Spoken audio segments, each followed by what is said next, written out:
Ulonga tabati yada tó yẹ kó máa da ifá. Inú tó yẹ kó jẹun ló fi bí pa. Ọba tálá, ọba takuntakun. Ṣàngó, Èṣù, Ògún, Ọya, Ọ̀ṣun. Ìwọ ló ń bọ̀ nílé. Kí ni ṣẹ̀ṣẹ̀ tán ṣe nílé yìí o? Ó jẹ́ lọ jára. Alafia, peace and blessings, peace and blessings. Welcome to another episode of the African Spirituality Experience. I am your host, Orisha Gbemi, and today I have Baba Oyabile back on today. Baba, Alafia, how you doing today, Baba? Alafia need peace and blessings. Hope everybody's out there doing fine, enjoying the Juneteenth. Yes, sir. Yes, sir. And you know what? That's I forgot. Well, I didn't forget, but I wasn't even thinking about that when we booked it today. But with that being said, man, I knew it was going to be a powerful show. I knew it was going to be very impactful, and that it was the last time we did it. So first and foremost, I appreciate you taking the time to come back and join us and share your words of wisdom and dropping your, your insight on the Sheshe, Ifa, Orisha, African spirituality experience, man. I definitely appreciate it, brother. So with that, in terms of relationships, how significant is relationships when we're talking about the whole entire process or the whole entire concept of the African spirituality experience? I think that's one of the most pointed questions and has the pieces to our realization of self and our liberation, to be honest with you. Relationships, like we said, it starts with you recognizing who you are, who's the person in the mirror, but not just who you see physically. Understanding who you were before you became incarnated here. And we have ways and means to find that out and give you that answer. I think it's important that when you have a very healthy relationship with yourself, it starts inward and it gets expressed outwardly. But from an African spirituality standpoint, also the community is there from the time you're born or even before you're born to accept you for what your genius is. Sure. And I think when we start talking about relationships and we start talking about how do you relate to oneself, you have to know self, you have to understand what tool you are, and then you have to be able to allow your usage, not just with what you see in the mirror, like I said earlier, but all the different aspects that make up, quote unquote, you, or more importantly, the self. All of those aspects that make you come back in this particular incarnation at this particular point with this set of family, with this set of siblings, in this community, under these circumstances to do what? And when you start understanding who's in the relationship, you have a better understanding of how you relate to who. So, and I think that's consistent with all relationships. I don't care if it's a wife, a brother, a sister, a mother. Understanding who you are and understanding who they are, and seeing how they complement each other and how they mesh together. So that's just a general brush over, just about where to start, the paradigm that you should have when you start thinking about relationships. So I'll pause there. I definitely get it and agree with you. And this is a question that I want to ask. This is specifically for me, just out of curiosity in terms of you and how this relates to you, if it relates to you. But when you talk about the relationship of self, right? Me personally, I feel like there's multiple voices or multiple lines of communication that I hear within my ori or within my head. And there's a lot of times when I can literally have dialect or internal communication or conversations within myself. So if these things are happening and it's really just me per se that's in this body, right? What would be your thought process of where these voices or these lines of communication are coming from? And then who might these different entities or energies be that in which the communication is kind of given the call and response internally within one's mind or within one's spirit, within oneself? Mhm. Great question. I think as we start examining the different parts of the self, uh, it's important that we don't just stop at the physical, mental body and say that's who we are. We have to continuously understand what are all the ingredients that make up the self. Um, Even in ancient Hinduism, they talk about consciousness expressing itself through the body, but it's not the body. We have some similar understandings with the Ori inside of Yoruba culture and all around. One thing I want to touch on is where's the starting point, right? Where do we originate first? Um, the African understanding of time is very spiral. It's not linear. It's more of a spiraling. And as you come to a certain juncture in time, let's say it's here, and then you spiral again and you come to a juncture in time that's say here. Let's say all of these that are aligned are birth. And those particular points that are similar, but not necessarily this point, but similar is another incarnation. So you hear me consistently going back to incarnation, reincarnation first. And this is important because a lot of times we miss the boat by assuming that our lives start from the time that we're birthed. It's not an African concept. So when you start looking at just your physical self and you start wondering, who am I? Your range has to go back beyond to points inside of that spiral that really aggregate who you are. Like it is a compilation, or it's a combination, or it's all of those ingredients coming. And I don't want to get too up in the clouds, but what I want to say is that when you start having communication, when you start having interaction,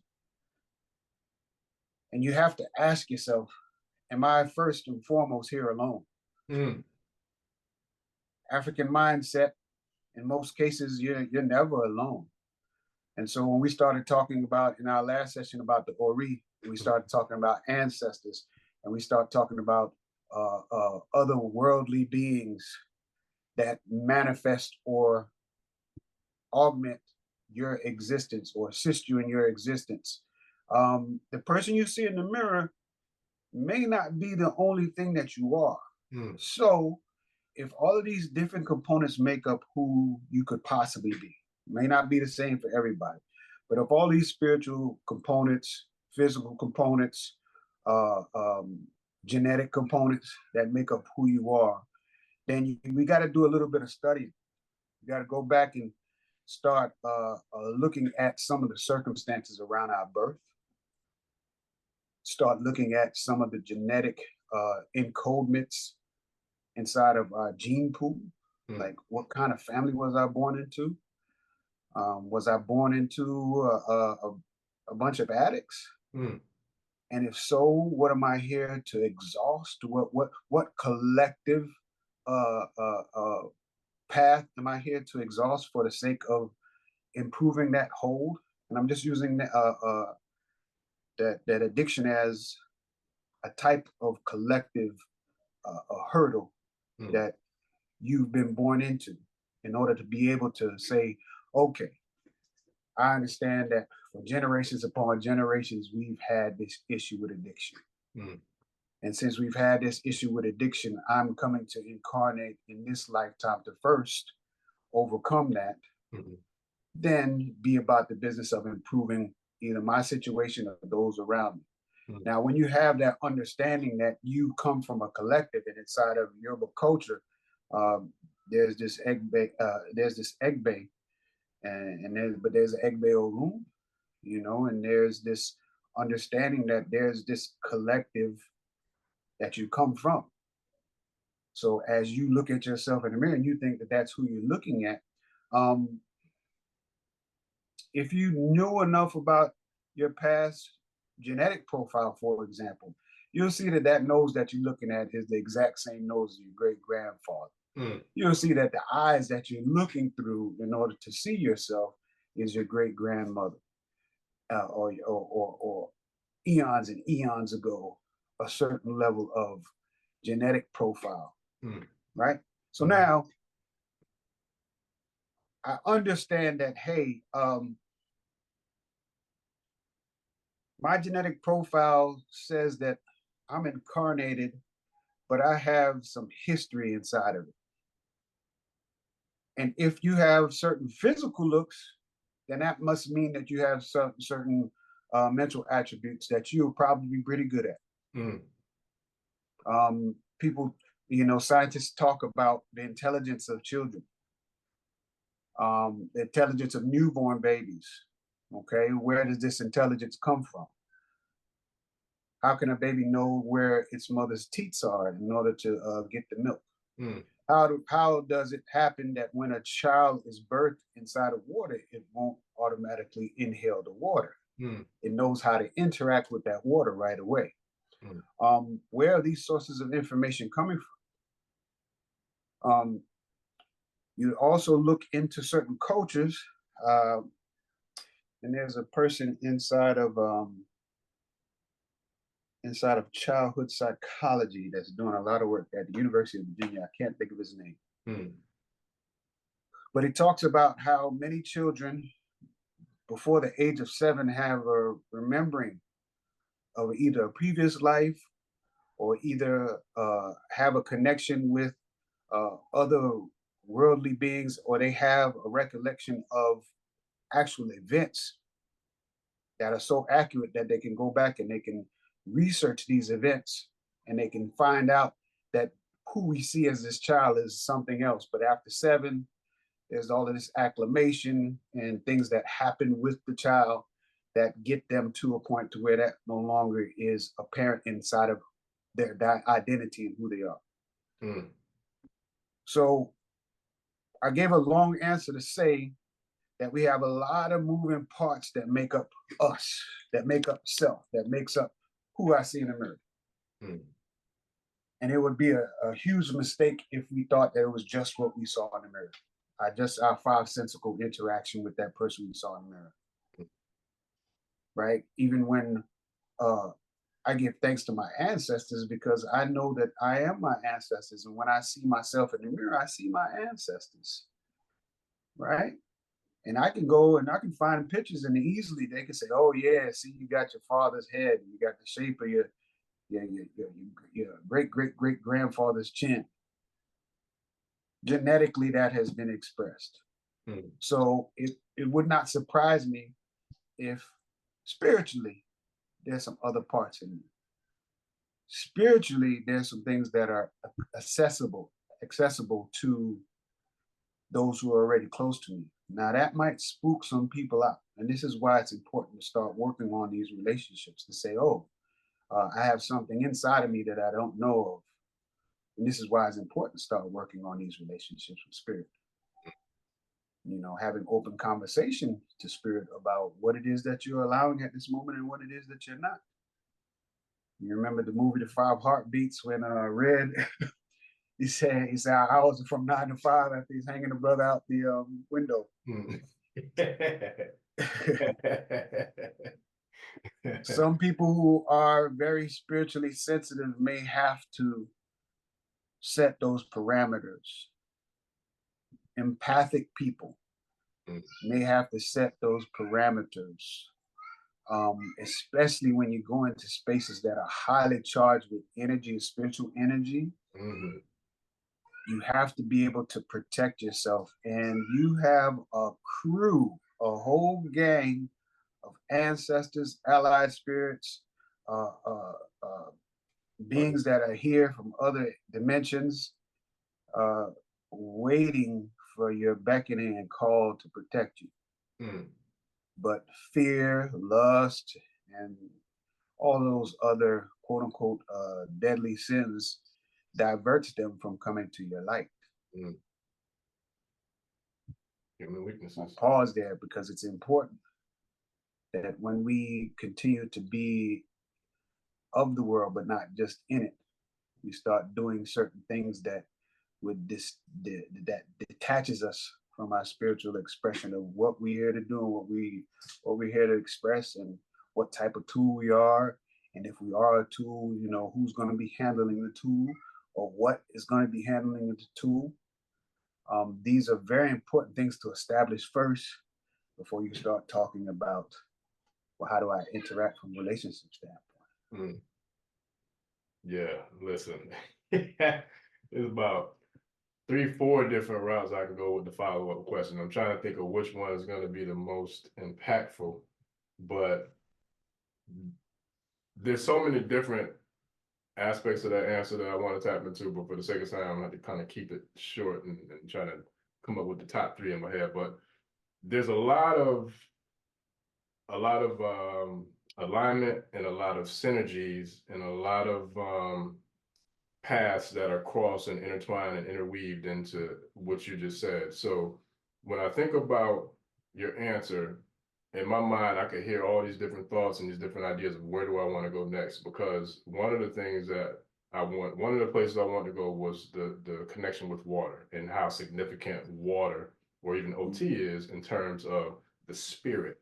And when we're communicating with these energies and entities from different realms, when we're able to use the medium of water or OT. And for those who are not familiar with OT, OT is liquor. It could be gin, rum, whatever we use to give our ancestors or Orishas. In Yoruba, we call it OT. But these fluids are used as a medium. They're kind of like a portal or a gateway of transportation or communication. There's so many different parallels. So I don't know if I want to go with the water one first and then like the significance of libations and communication, or when you talked about the egg bay, if I want to go there in terms of us having a twin or a spirit double who resides in heaven, in the heavenly realms, that's still with us as well. But yet, if I'm not mistaken, that's a different energy or entity from the Ori. So with those two paths or lanes that, you know, was running amok in my head as you was answering the question, which one of those two do you feel like is more significant, if one is or not? And then could you kind of share or kind of dive into unpacking the parallels between the water and spirit or OT and spirit and how that's a gateway or, you know, communication aspect or tool, as well as that we're never alone because we definitely have a double or a twin, whatever you may call it, in terms of our egg bay, our spiritual family as well. Like, how do we deal with those based upon what you've shared with just the whole internal relationship and communication within self? So one of the things that's jumping out to me to talk about is slowing down and really addressing all of these different things that we're talking about first for the sake of the audience. Last show, we had a discussion about Ori, which is your head translated from the Yoruba culture to your head. Also, it talks about your destiny. And we had conversations about the fact that your Ori has another aspect of you or the self that is untouched, but is very much aware of your path, which is your Iponri. Your Iponri stays in heaven, doesn't get touched or affected by anything here on this planet, and it guides you.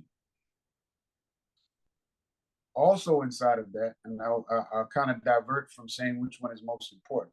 It's more so just about educating and saying, hey, this is what this particular culture says, and I can easily show you that it's in multiple cultures. But even though we're talking from this perspective, your egg bay is as if you had a huddle, like you used to play ball, or you play any type of ball. You get into a huddle, and you have a group of people who are going to do something. I'm just drawing a parallel to sports, right? You're drawing up a play and you say, this is how we're going to execute the play. That Ori's position is to come down into IA, from Orun, from what is called the unseen realm to this 3D reality. And everybody inside that egg bed is playing their role.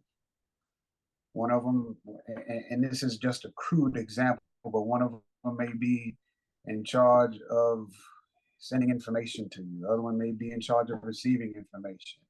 The other one may be in charge of your difficulties. The other one may be in charge of your successes, assisting you with these things, right? Assisting the Ori with these things. So there's the egg bit. The Ori comes into existence, and the Ori is actually the 3D reality in this third dimension to do the work. Your ancestors also are there, right? So it's like a big conference table, and your ancestors are there also. Your egg bay are there. It's just your spiritual family. You have spirit guides. You have your Orisha. Let's say that they're all there before you get incarnated, before you make a decision to come through that birth canal. All right. And they start talking about devising a plan for you to come to this existence in order to get things done. Like we said again, and this is very important. Right. Desire is one of the most important factors for your reincarnation. It is the reason why you have chosen to come back to this earth. You have a desire to exhaust. You may have started a task, and the first 100 lifetimes you didn't get it done. Could be. Now this time you say, all right, I'm about 95% done. I gotta do my last 5%. All right.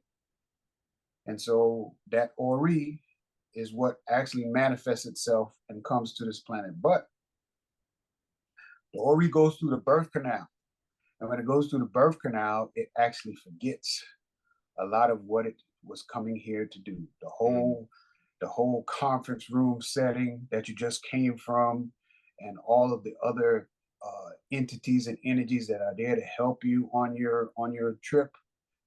They know, they remember, they're always connected to you. They're outside of time. They're not worried about if it takes too long. They're beyond time. They're not worried about if you're in this place or if you're in that place. They're beyond space and time. So all they have is leisure. I can't say time. Right. But leisure existence in order to make sure that you do what you're supposed to do. So now let's move towards water and OT, alcohol. These are conduits, amongst other things. That's the word I was looking for. I appreciate you using that. I ain't sure, but that's what I was trying to get, but thank you.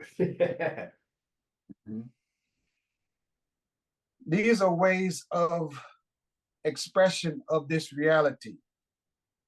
And inside of those, you have, more specifically, let's start with water, which is some of the basic elementals of this existence: fire, air, water, and earth, and space also. You find this everywhere. You find this in all from the native people of this land to Hindu to Ifa. But what's more important about what water is a cooling agent. Water has this ability to be able to take away the weight of a thing from you. Water is very effective at removing things that otherwise don't need to be attached to you. Sure.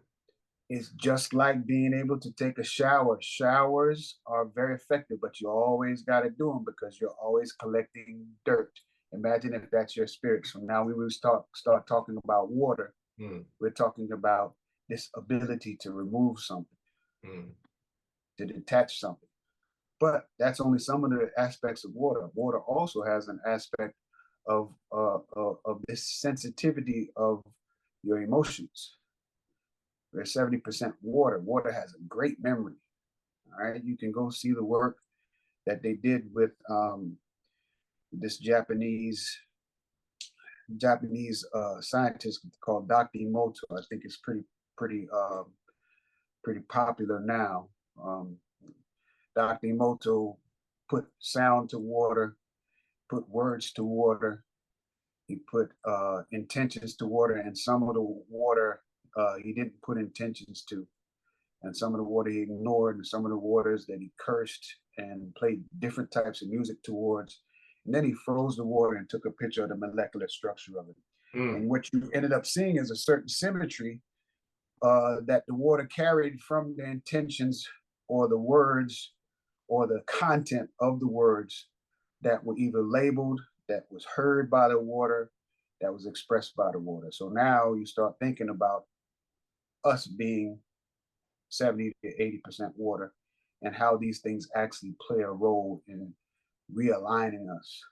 But also, what it does, it has this memory that allows for you to be able to put something in it. So this is why it's important when we are saying omi tutu, or cool water, cool water, cool water. And from what I've been taught, it's my understanding that Africa is very hot, and cool water is very much a great commodity. Yes, it to is. calm down that heat. Yes.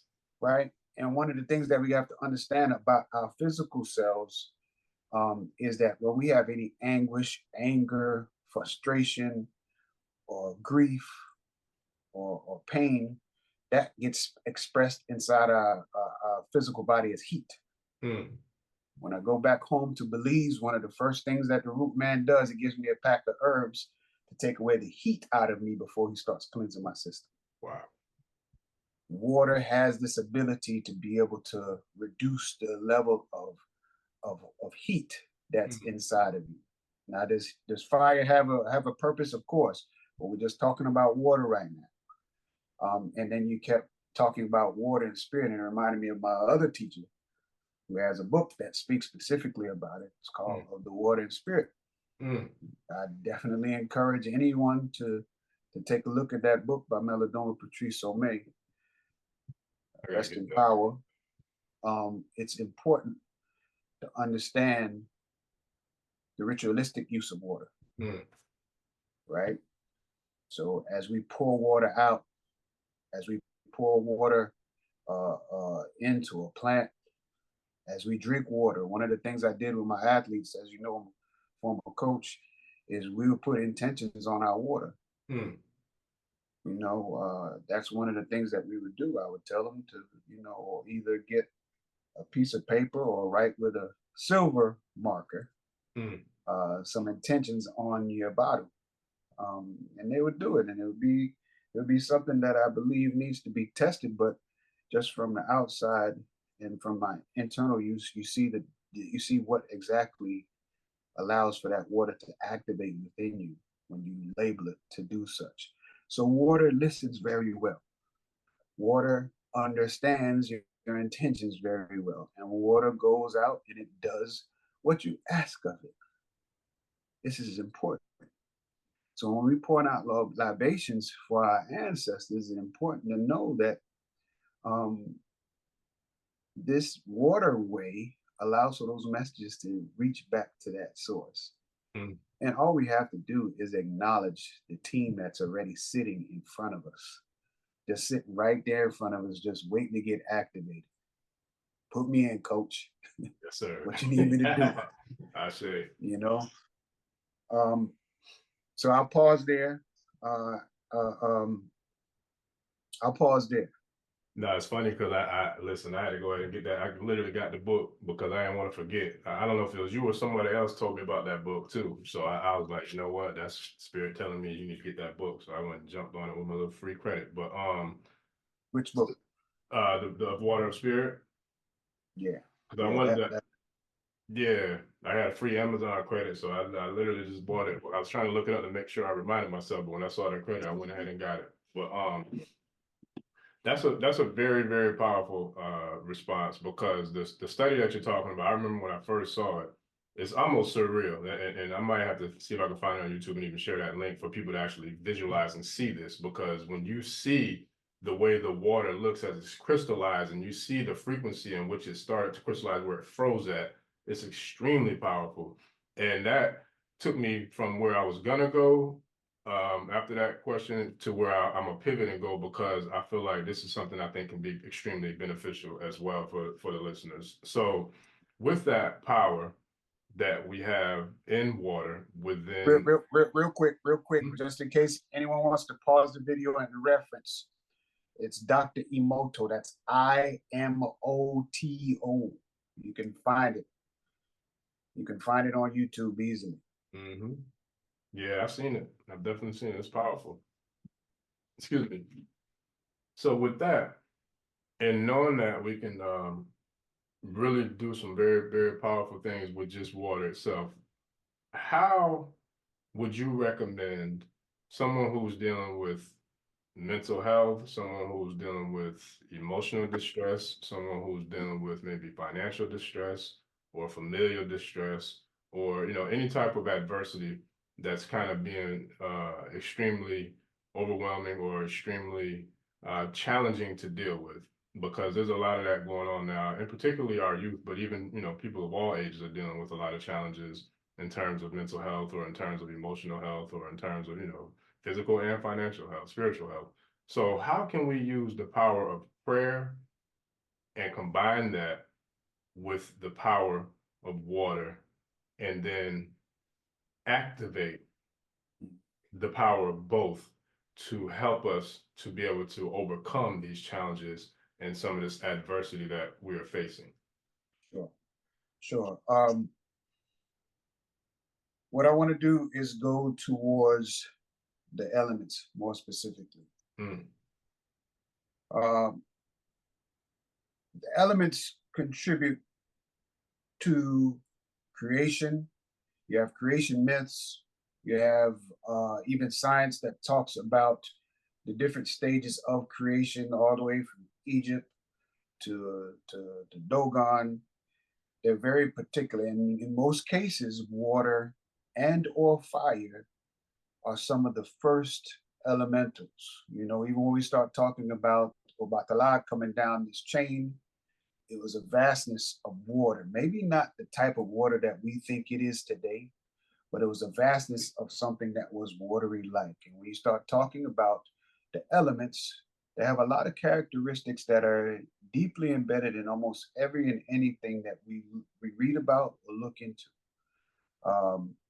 So let's talk about just 4 of them. We'll talk about fire, air, water, and earth. All right.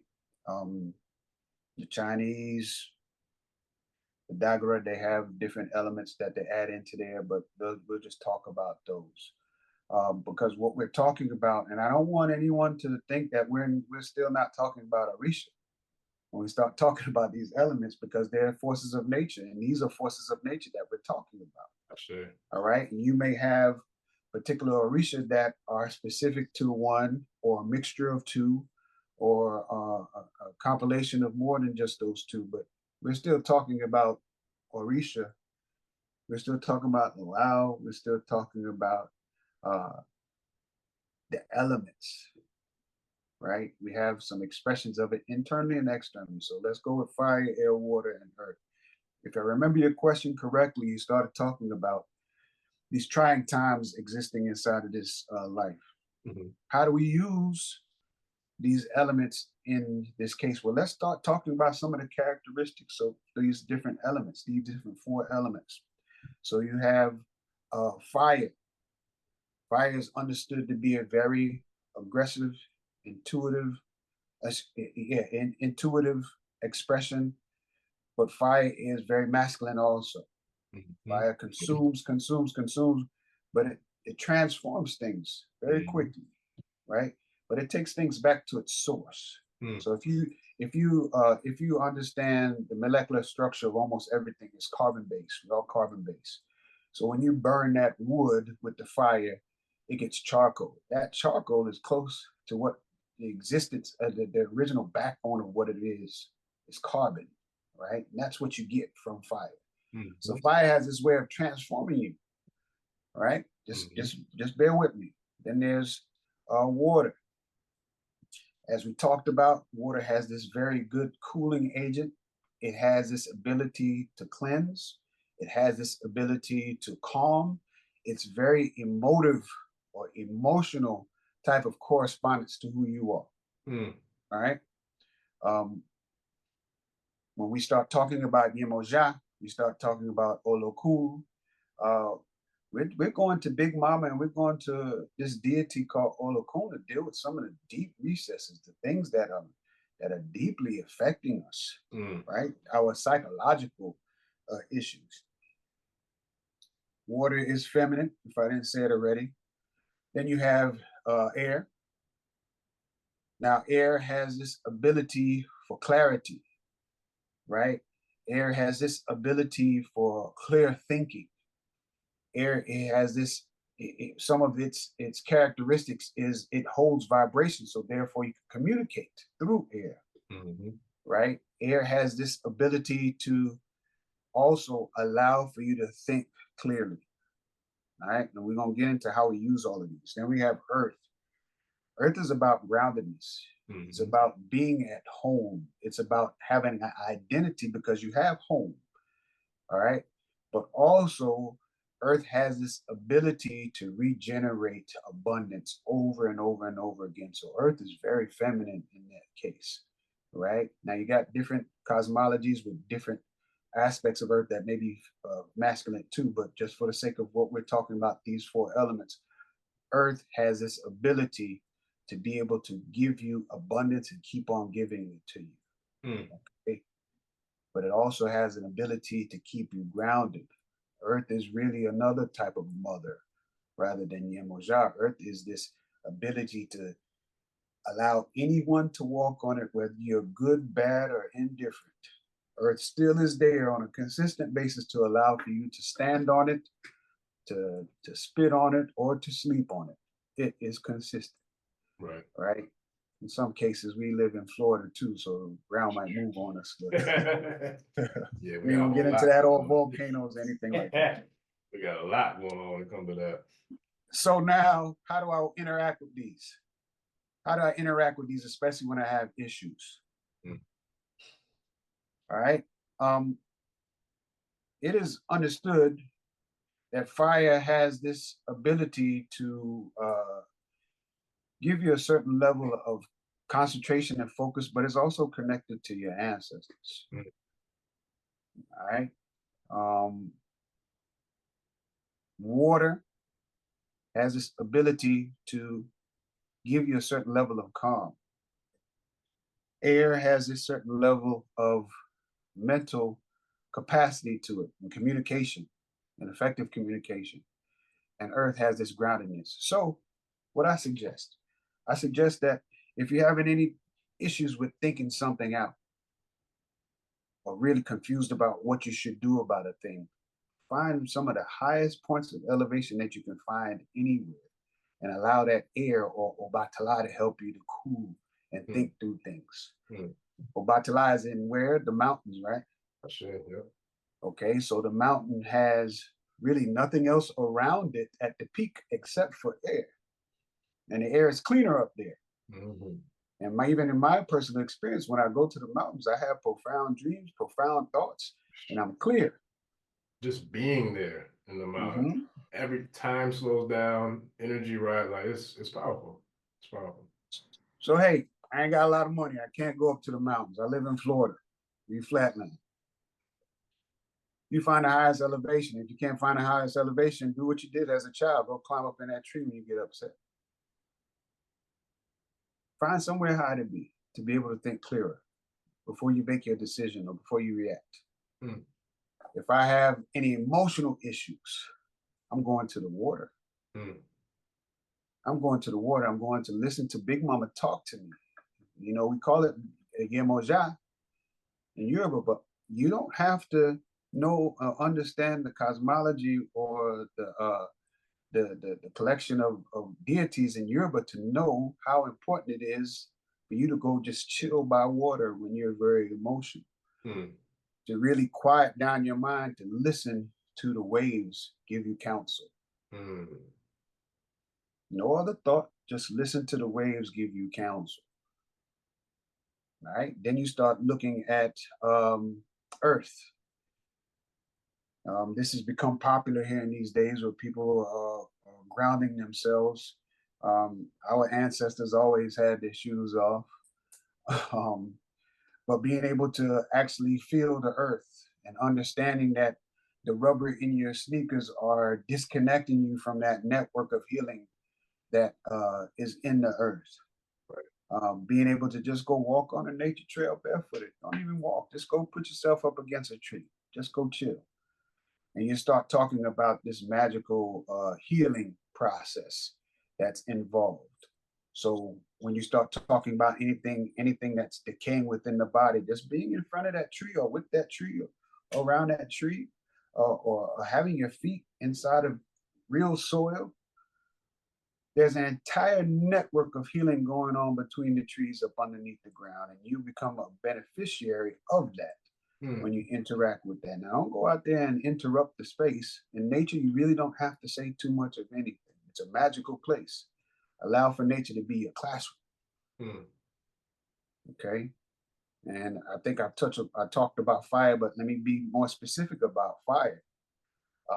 Fire gets you activated. Fire transforms things. Fire also is to break things down and remove it to its current existence to something totally different. But fire could also be a rendezvous point for you to talk with some spiritual energies like your ancestors, right? Because that fire is what gives you the initiative to go do something. Fire is about activity. Fire is about going out and doing something on a consistent basis and having the amount of energy in order to get things done. Now, I didn't talk, so I'll stop there because I didn't talk about other elements. I haven't talked about Orisha, but those are things that you have to understand first. Like, what is the medicine of these elements? Right. And if that's the medicine of these elements, regardless of you getting any type of reading or anything else, which is much more specific and speaks directly to you, may I add. But these are things that you can do on a continuous, consistent basis that you'll definitely see the benefits of by just utilizing the elements. All right. So when you start doing these things, now when you start talking about Orisha, you have a better understanding. Yeah, nah, that's dope, and that's a perfect segue for me to dive into this one because I've been watching this series. I think it's on Amazon. I'm not sure, but it's called Ancient Aliens. Phenomenal series. It reminds me of a lot of stuff I studied under the likes of Dr. York and Dr. Blair and Forbidden Knowledge, Billy Carson, those brothers who are deep into the metaphysics and the extraterrestrial phenomena that we have actually that we know that's going on. But one of them was about shamans, and they went pretty deep into the aspects of ayahuasca.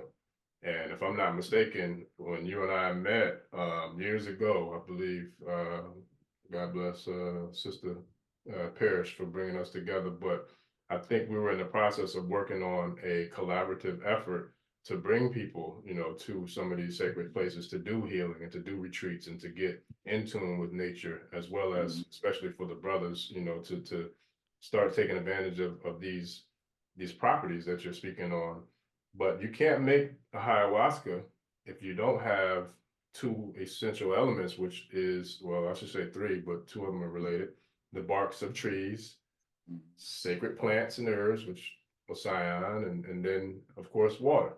And then you mix this powerful, potent combination, which is very sacred, and that came through them through well, they said it was extraterrestrial, we could say it's spiritual, whichever one, but that's how you get to take this powerful medicine and then be able to really ascend into the higher realms of consciousness and elevating and through the chakra systems, and to go into those much higher elevated realms spiritually to connect with much higher level entities.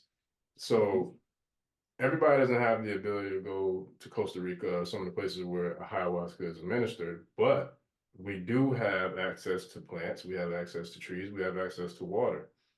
In layman's terms, what are some ways that we can kind of take what you shared, which was a lot, and then even maybe go to another level to kind of maybe use some of these free, always available properties, and then kind of really start to work on healing ourselves. Like, can we do something as simple as meditating on grass to kind of get the grounded effect as well as the, you know, the meditation and the elevating in the chakra systems? Or like, what are some of the things that you think can be done for people who are brand new to this, or even people who have been in it for years but just don't take the time for self to really develop that, you know, understanding of self?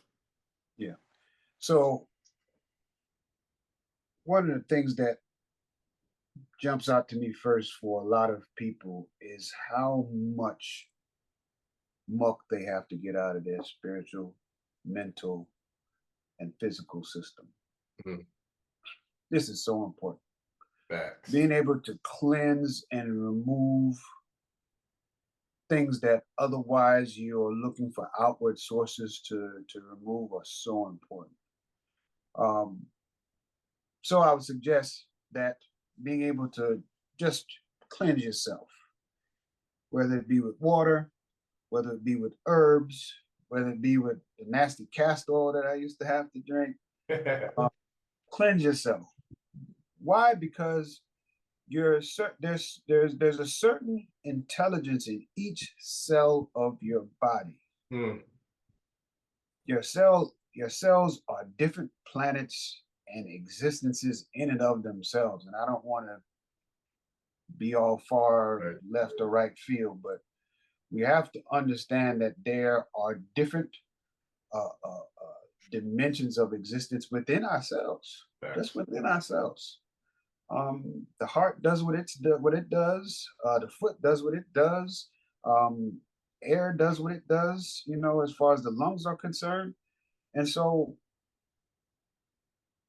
I think it's important that everyone tap into what's first available. Everyone knows about any type of cleansing. There's many different types of cleansing: colon cleansing, water cleansing, even if it's a verbal cleanse, which a lot of people who have active or dysfunctional throat chakra may need to go to. Mm-hmm. Just not talking for a while. Yep. Just being able to choose peace instead of being able to be right inside of an argument. These are all levels of cleansing, right? These are all levels of cleansing. When we start talking about ayahuasca and the information that is embedded inside of almost every single plant that we have in existence, it goes right along with these elements that I talk about. Because the truth be told, these plants do utilize all those elements in order to be what they are. Because you still, you know, you talked about the bark, you start talking about the water, but also the heat from the sun allows for this process to happen, right? So let's break down the hierarchy of intelligence as I was taught. Mm. All right, from the plant world, which comes first. Right? Plants don't really need anything else to survive outside of those four elements. Right? Then you have the animal planet or the animal world of existence. Mm-hmm. Right? From an intelligence standpoint, they come in second, and then we come in third. And this is what I've been taught. So now when we start talking about utilizing these hierarchy of intelligence, you know, a lot of people say, well, man is at the top of the list, and in some ways we are. But when you start looking at the 2005 tsunami and people were out in the water, but birds and animals of all sorts were breaking out of cages to get to higher land before that tsunami hit. That's a certain level of intelligence, and we can't just stop at book intelligence and talk about intelligence. We can't just talk about reading and talk about literacy. Literacy has a educational aspect, but it also has a nature aspect of literacy that we have to understand. So when I start talking about this hierarchy of plant life animals, and then humans, I'm talking about nature intelligence, the intelligence that comes innate, but at the same time we can tap into. So we started talking about the elements and how they contribute to the plant life. Now we start talking about the animals and how they utilize either themselves and or the plants. And then we start coming into the humans. This is very important to understand. So when we start looking into the Yoruba culture, we start looking into us utilizing these different upper two elements in order to do things and communicate and to be able to heal ourselves, and the effectiveness of it. We got to know that these things have a certain level of natural intelligence, a natural literacy that we're tapping into, right? The intelligence of us understanding that if a plant has a feature that looks like something inside of my anatomy, that's what it's there for. That's what it helps with, right? So I want to just pause there and started talking about, well, what's intelligence first and foremost? And if there's different forms of intelligence, then there's different forms of education of that intelligence. So when you start going into Yoruba culture, you start hearing about it. Orisha. Orisha gets translated as that one who studies nature. Nature has a lot of stuff to give us. It has a lot of understanding to give us, right? We have a lot of technology today because we've looked at the animal kingdom. We have a lot of stuff today because we extract certain things out of the plant world in order to be able to heal us. So why not go to the source, right? Why not go to the source and get the understanding of what those things are?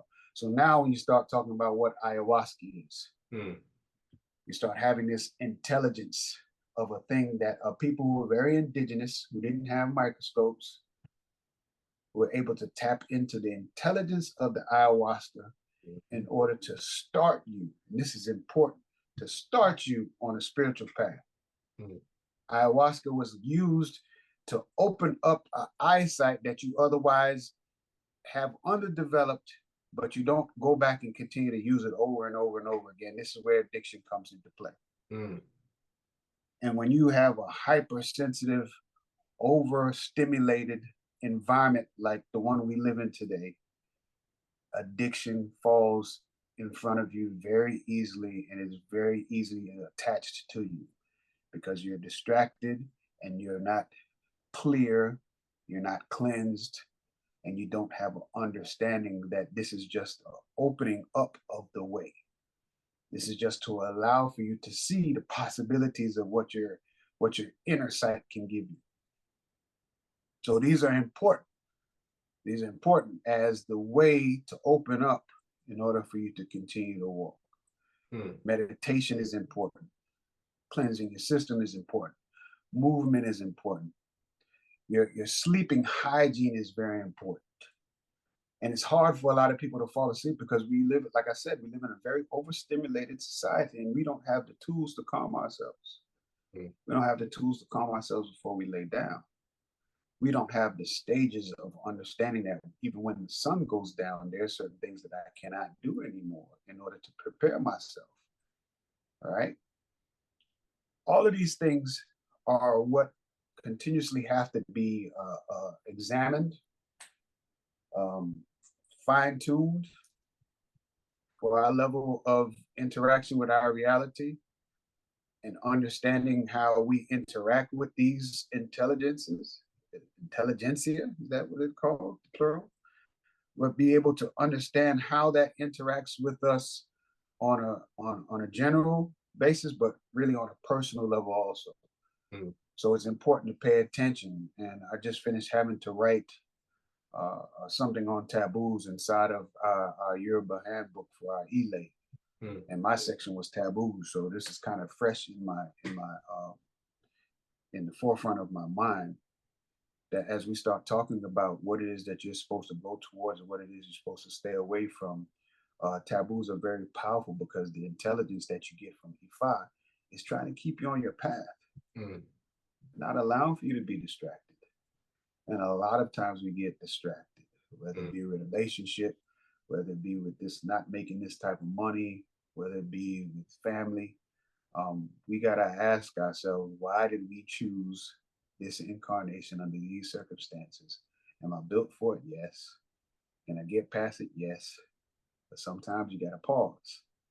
Sometimes you got to assess, and understand, what is the issue? Am I causing the issue? Am I doing something that I shouldn't be doing? Taboos. And how it expresses itself. Everyone has to look at their existence as, what type of mythology am I writing for my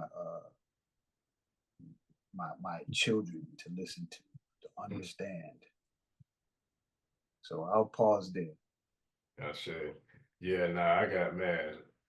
I wish I had the time, man, because I got several more, but I definitely want to get at least a few more in before we wrap it up. But as you were speaking about going to the source, and you were speaking about how we can look at, or how we have used nature to kind of create some very significant developments in terms of technology of what we use. And I could not help but to think about the correlation between, like you said, the plants, the animals, and then us in terms of how we kind of use them as the source or as the inspiration for technology. But as you were saying that, all I could think about was thinking about the bees and how that relates to like helicopters, or thinking about like sharks and birds and how we were able to create, submarines and airplanes, based off of the technology, the structure of the birds, or based off of the technology, the structure of the sharks and the whales, etc.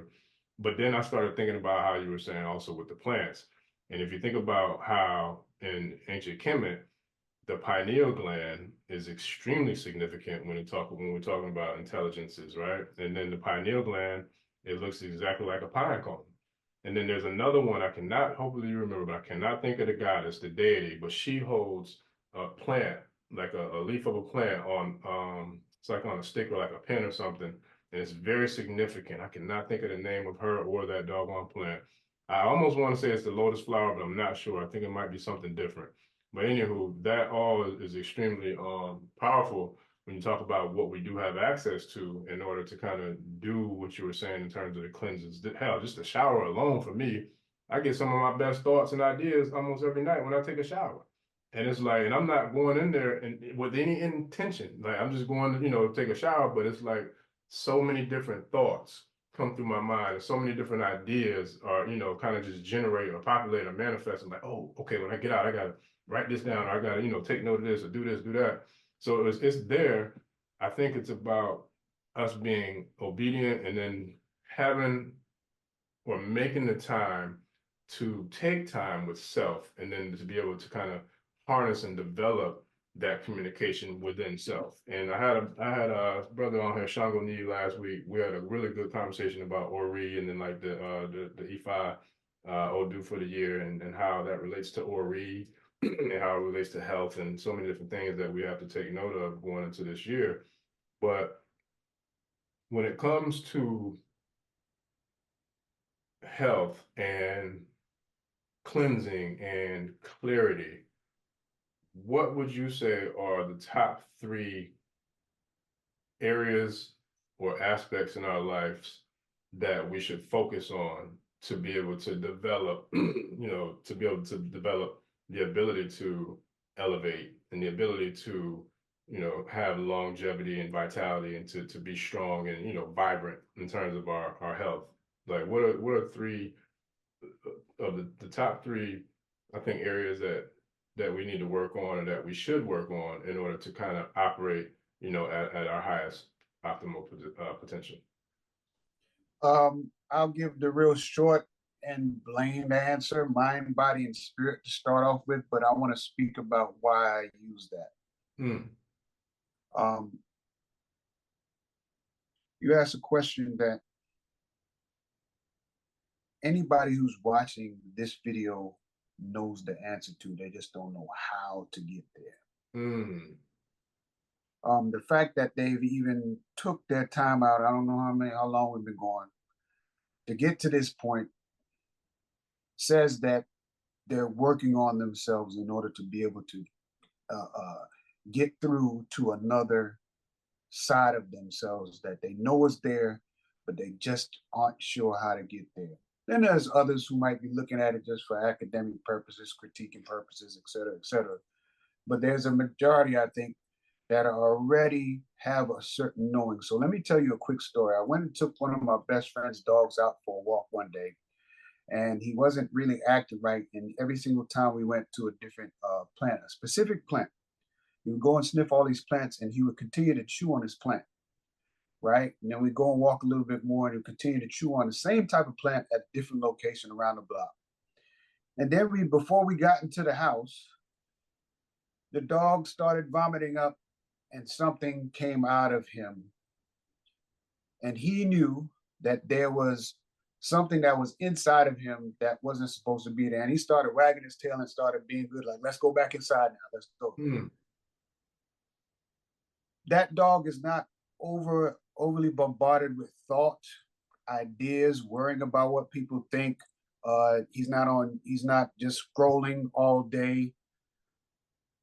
He's not worried about what time he has to get to work and do all these different things. There's a certain serenity about your existence that allows for you to know.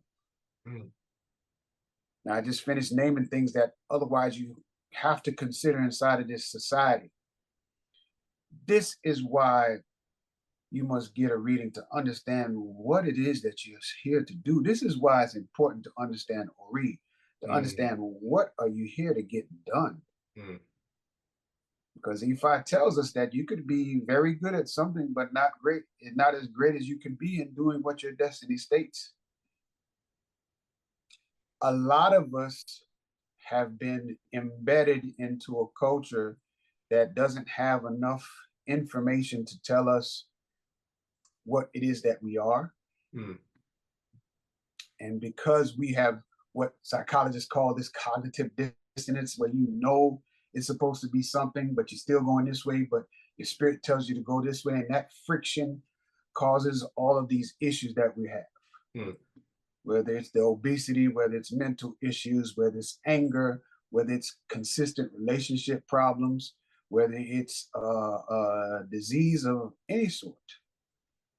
So one of my teachers always talked about the sacredness of pain, the lessons that pain identifies for you, the ability to put an indication light on what it is that needs to be addressed within your biology, your psychology, or any other aspect of you. But I also want to make sure that I'm not speaking to like this new age spiritual movement that wants any and everything for themselves and not understand the necessity of struggle. All right. Struggle has this intelligence to you. One of my teachers also said that when you have any type of stress or pain, you know that there's one thing that is leaving and then there's one thing that's coming in, and that friction is what's causing it. That something is supposed to be leaving out of you. So this trek that we're on for spiritual elevation, for better health, is not an easy one. In fact, we should try to get that out of our scope of interacting with it. What really is worth anything because it's easy. The only thing that makes something easy, quote unquote, as time goes on is your callousness to it, because you get used to it. You get used to it. It doesn't have the sway that it originally had on you. Now, that doesn't speak to the specific question that you asked about these top three. But I want to speak to people who know what those top threes are. They know what the top threes are. They know what their top threes are. If they're honest with themselves. You said something. If they're not pointing the finger at others. And if they are pointing the finger at others, they understand how it contributed to who they are, and they know that they have to move beyond that. This does not take away from you saying, well, that person over there threw the first punch. Understand that. But know that they threw the first punch, but you didn't move out of the way. I think all of this stuff that we've talked about tonight or this evening speaks to you regaining and recognizing your innate intelligence that you have within yourself. Mm. Because if you have a meditative state, you can clearly see BS when it's coming from a distance. If you're not overly agitated about a situation, you can clearly see manipulation from another person. You can clearly see it. Mm. If you've put enough effort into this moment to watch this video, then that means you have the innate intelligence to know that there's something that you must reach for within yourself. Once it's reached within yourself, then it gets expressed externally. Then after that, then you got to start thinking about, well, what's my contribution to this collective struggle? Right? Where do I fit? What kind of part am I into the whole? You know, then you start being that much more effective inside of that collective struggle. Right? But it starts at home. It starts in your own backyard. Mm. We already talked about the trees. We already talked about the water. You know, you go to that tree if you need to heal yourself of something. I'm talking about something physical. Right? Go lean on that tree. Go walk barefooted out there. Go be out there, just be able to physically see the color green of the green leaves. Scientists have proven has an improving effect on your health. Just seeing, not even the amount of oxygen that's out there. Mm. When you have emotional issues, just going by the water, and I don't have to tell people these things. They know how to do that. You know how to go to the beach and chill out. Just turn the music off. Just listen to what's going on. You know, somebody playing music, you get up and move. Just go somewhere where you and that ocean are one. Know that that ocean is touching every single continent around the world, the one that you're in front of, especially if you're in a bay. Now, if you're in a lake or somewhere that doesn't have an extension, that's a different energy. Mm. Right? We start talking about psychological clutter and how much being in high spaces in the mountains is necessary for that. That's Obatala's realm. You know, Obatala is cool. He addresses things in a cool manner. We don't even talk to Obatala loudly. Right? So you don't bring that loudness to that mountain. I'm not just talking about the verbal loudness, I'm talking about the mental clutter. Mm. But just get in those energies first. Get in those energies and allow them to work with you. You know, if you say, well, I ain't get anything, then go again. I ain't get anything next time, and go again. I ain't get anything this time. Well, go again. See, being a disciple of something means that you're consistently going after something even before you see a result. Mm. One of the issues that we have in this society is that we don't have the patience. Therefore, we don't see results quick enough. But therefore, we don't see results because they don't come quick enough. That's a problem. Big problem. Big problem.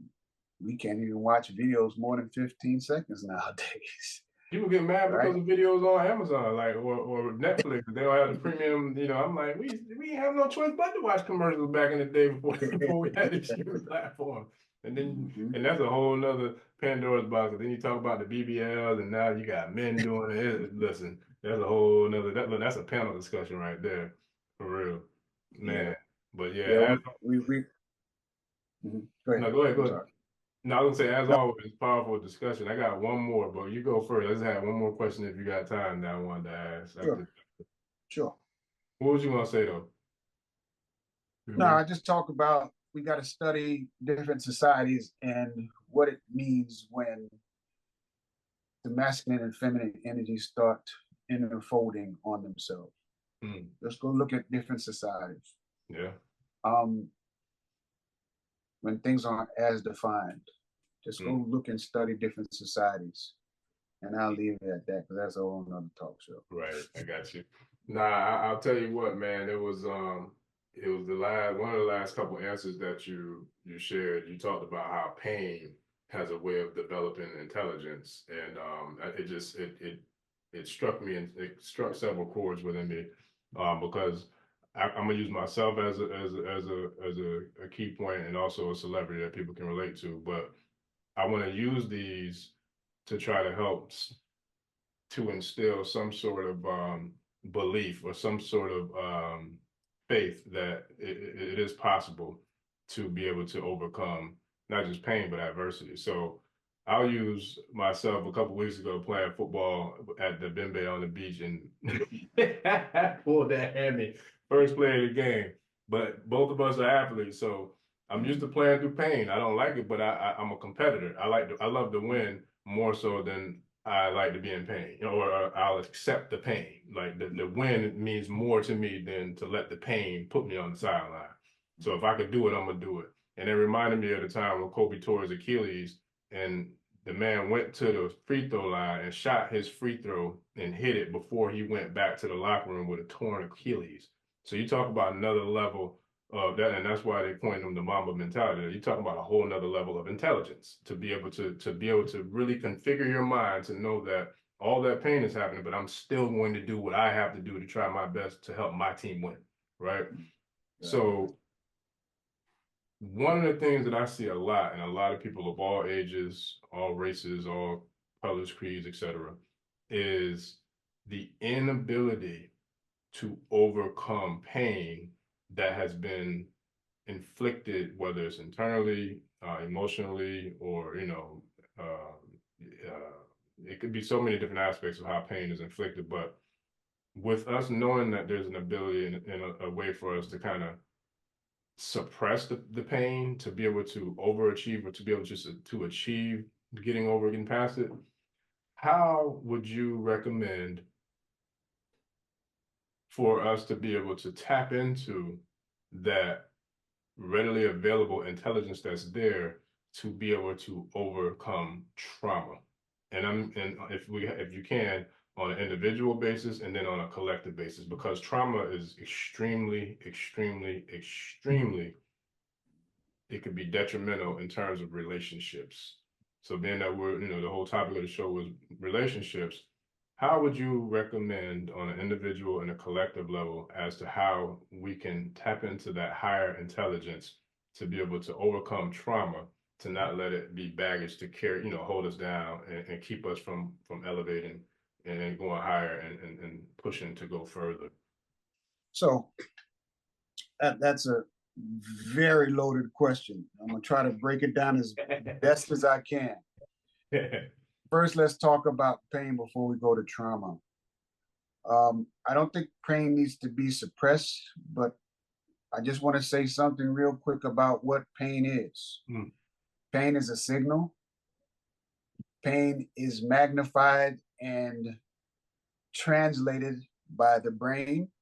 And then after the brain gets the signal, it sends whatever is necessary into that space in order to heal it physically. Right? Mm-hmm. The issue that we deal with on a psychological level that's different than the body is that we have like a broken record playing in our psychology when we have pain. And that means that it doesn't go away. It's not like a physical pain, so to speak, meaning that we don't allow for the intelligence, our intelligence to heal it. We replay things over and over and over again inside of our psychology. It's like we're stuck in time, right? It's like Groundhog's Day over and over and over again, right? But that continues over and over, not just one stimuli that caused the pain, but overly continuously getting different stimuli that creates that pain. Over time, it becomes trauma. Okay, it becomes something that is almost embedded into your existence now. So let's talk about pain again. Let's go back to pain. Athletes, you brought up the Kobe example. We are athletes, former athletes, however you want to say it. Once an athlete, always an athlete, right? Right. Outside of that hamstring pull out on that beach, though, I was not very athletic. No, I'm gonna start stretching. That's what I'm gonna start doing. No, let me stop. What allowed for Kobe? And I'm a coach. I've been a strength and conditioning coach in football, and I've coached basketball and track and field, even from a strength and conditioning standpoint. So What allowed for Kobe to make those 2 shots before he went in?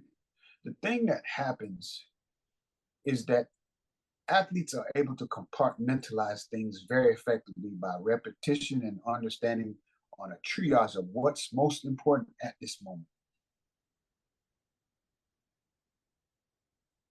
They're able to compartmentalize the something that is very otherwise very damaging for the regular society, and they put it in its certain compartment. But then they know that there's a more important task at hand. We're going to deal with the pain, but there's a more important task at hand. The next important task at hand is there's a question that he asked himself. Can I make these 2 shots, even with this Achilles torn? Right? And he had the understanding, intelligence. He had the discipline, continuously shooting shots over and over and over. And he understood where the pain and his expertise levels met or didn't meet. So the pain that's in that Achilles had nothing to do with his arms shooting that shot. So he's able to compartmentalize certain things. Was he emotional? Yes, but we didn't see it. Don't know if the cameras caught it inside of the locker room on what his reaction truly was, but he didn't allow for it to be exhibited.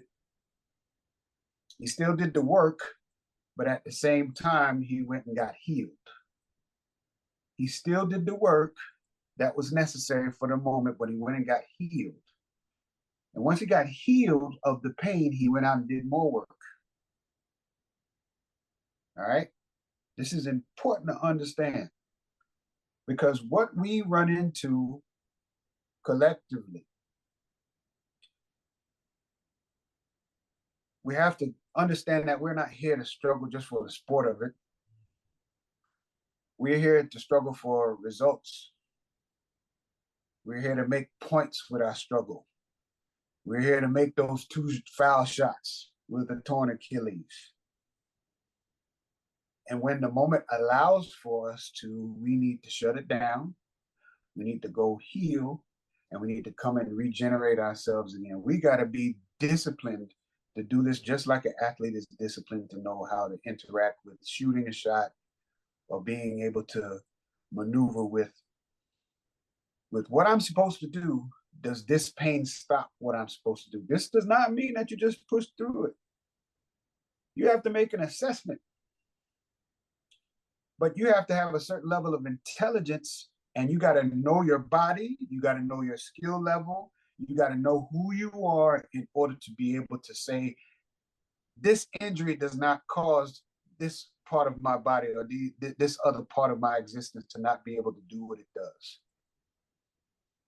But when you're intelligent, you know that this actually did hinder me to be able to do what I need to do.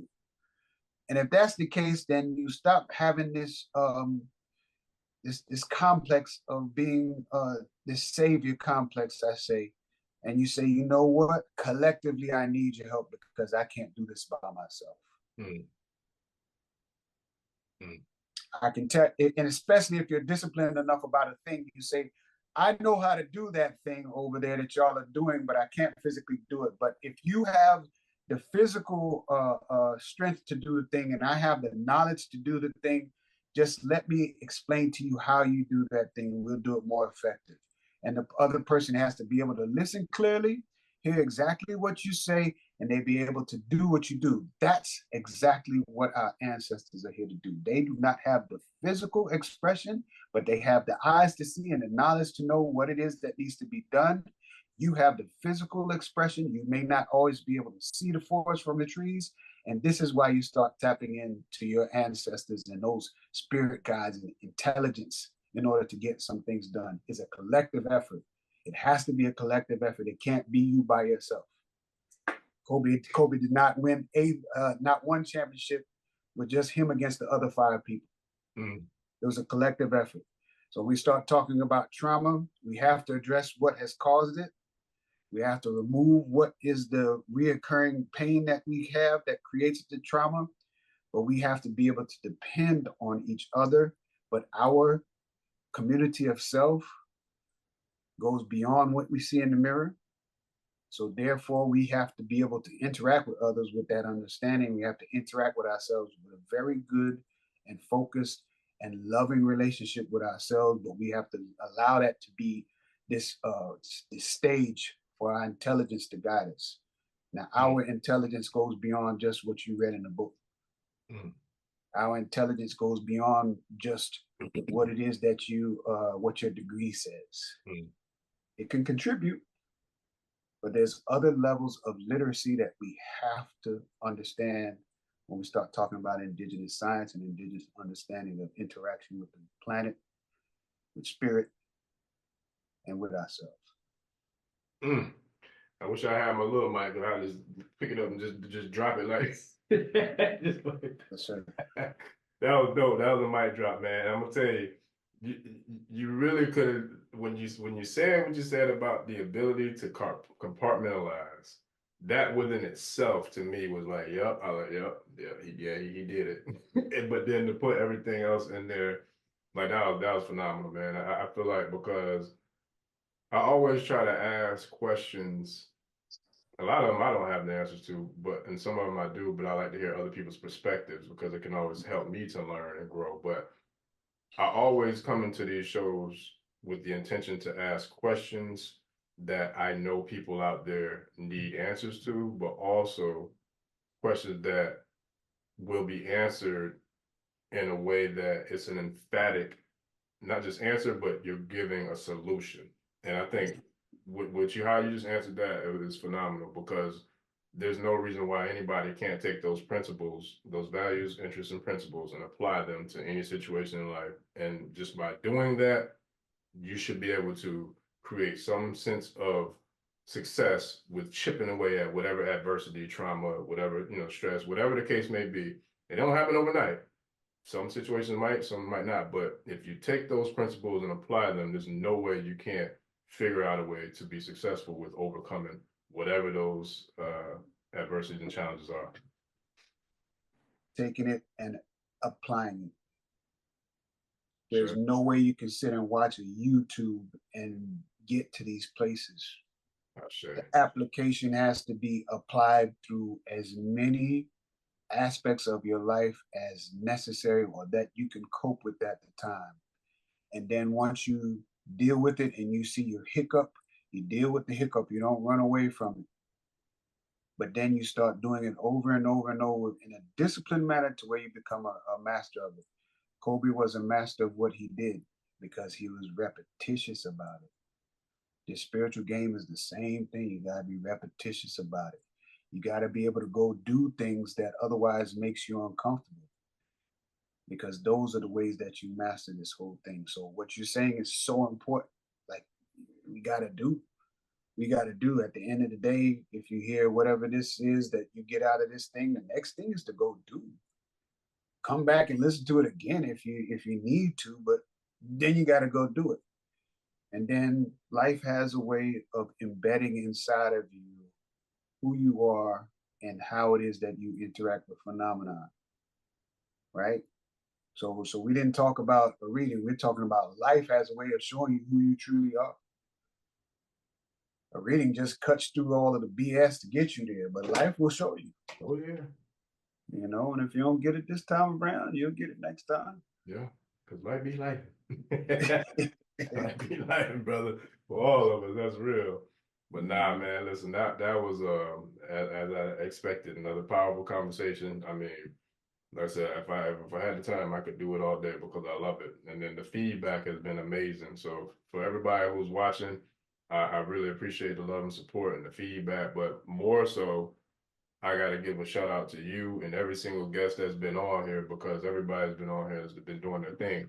And it just makes it so much fun for me, to have these conversations. And I think it adds so much fulfillment to see or hear like the testimonials or just the feedback from people who saying that it helped them or it taught them or whatever the case may be.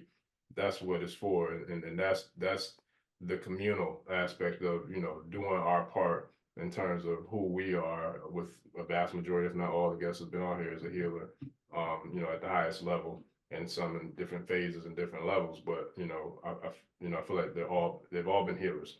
And so with that, man, I definitely appreciate you taking the time to come and do what you do. And if you have anything that you want to share on the way out, the floor is yours. But definitely want to say how much I appreciate it, and just the whole passion to be able to want to serve society, our families, our community, our culture. It means a lot, and I feel like it's only going to get stronger because more people are getting exposed to it. And I feel like the more that happens, the more we can make an impact on a positive level. So I definitely appreciate you, brother. Yes, sir. The question you got to ask yourself is: this just you and me here talking, or is it just a whole big council interacting with not just what me and you are talking about, but what needs to be said? You having a platform, any type of person watching who, see, I always feel that there's so many intelligent people around me. There's so many people who know how to do what it is that needs to be done. I'm fortunate. I don't feel alone. I never feel alone, because I think we isolate ourselves from those powerful energies that are here to help us. So on this journey with your listeners or your watchers, just know you're not on this path alone. That's one of the first starting points that you can have. Just know you're not alone.